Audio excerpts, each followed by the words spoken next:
Let's look at just a single conference. Let's say it's South by Southwest. Okay.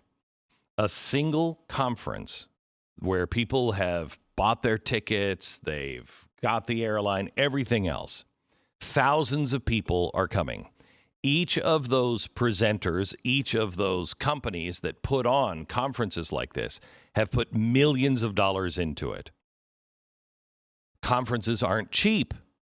Now, they cancel. Let spiderweb out, because this is the part that you really need to understand. We must start to self-quarantine and not get sick. And I'll explain why that is so important. And it's not because we're all going to die. It's not because of that.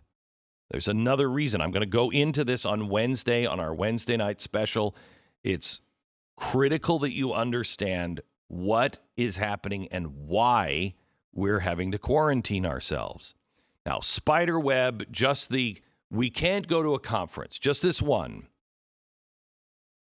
The loss of revenue for the airlines that would have flown them, the Ubers that would have shuttled everybody around, the hotels that would have housed them, the cleaning staff, the restaurants, the stores.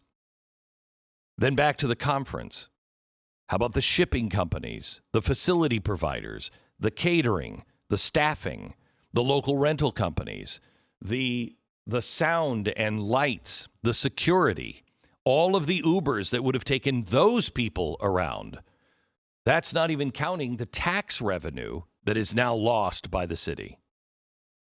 Think of that one conference and the impact that that one conference has. Now think you're Milan. You've now had to cancel your Fashion Week. You're New York, and you have to cancel all the things that were happening at the convention center. You're Columbus, Ohio. You have to do the same thing.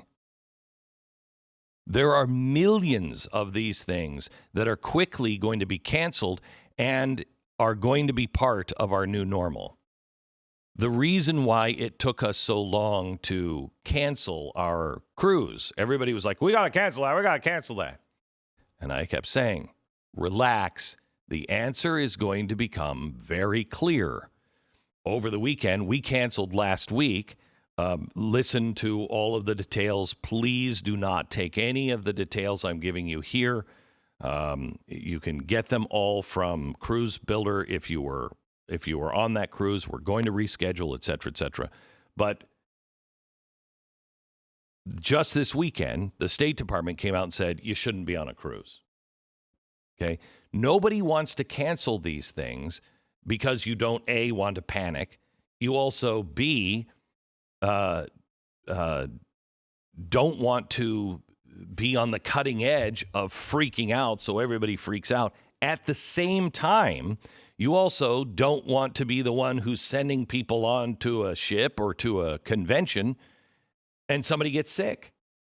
I feel bad for the people at CPAC. They're taking a beating right now. Nobody knew they had it. Why is anyone beating up CPAC? I went, Stu went, we talked about it. Coronavirus is going to be there. It's going to be there. It's everywhere. Okay? It's everywhere. It's nobody's fault. Stop thinking that way. All right. So this is where things begin to hit the stock market.